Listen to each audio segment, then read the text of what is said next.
Best joke collection. पठान मिरासी से, तुम शेख हो? मिरासी, नहीं मैं मरासी हूँ। पठान ने फिर पूछा, तुम शेख हो? मिरासी, नहीं नहीं मैं मरासी हूँ यार। मिरासी, पठान, नहीं तुम शेख हो। मिरासी गुस्से से, हाँ हाँ मैं शेख ही हूँ। पठान, लेकिन शक्ल से तो मरासी लग रहे हो। no, no, no, no. Joke.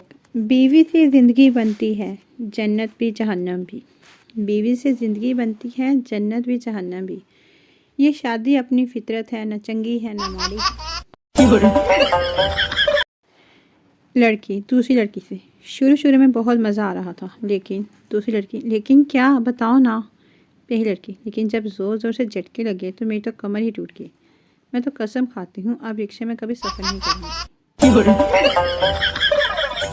Joke. रात को सोने से पहले एक मच्छर ज़रूर मार दिया करें, ताकि बाकी मच्छर उसके जनाजे पर चले जाएं और आप मज़े से सो जाएं।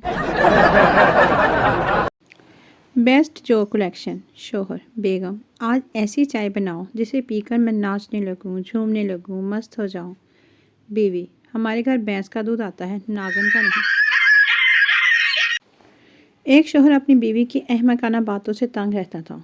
उसने अपनी बीवी को बहुत दफ़ा समझाने की कोशिश भी की, लेकिन बीवी पर कुछ असर ना होता था। एक दिन वो अपनी बीवी के साथ ससुराल गया। अपने ससुर के साथ बातें करते हुए उसने शिकायत की, दामाद, ससुर जी आपकी बेटी में दिमाग नाम की कोई चीज़ नहीं है। ससुर ने बड़े सुकून से जवाब दिया, बेटा तुमने हाथ मांगा था, दिमाग की तो कोई बात ही नहीं हुई थी। ज़रा हंस के दिखाओ। एक मियाँ और बीवी सोफे पर बैठकर माल्टे खा रहे थे और बीवी मोबाइल चला रही थी, जबकि उसके शोहर का मोबाइल किचन में चार्जिंग पर लगा हुआ था। अचानक से किचन में उसके शोहर के मोबाइल पर एक मैसेज आया। आदमी ने मैसेज टून की आवाज़ सुनते ही सोफे से छलांग लगाई और किचन में मैसेज देखने के लिए भागा। जैसे ही मोबाइल उठा के मैसेज देखा तो वो मैसेज उसकी बीवी ने उसकी तरफ भेजा था कि वापसी पर नमक लेते आना, बगैर नमक के माल्टे खाने का मज़ा नहीं।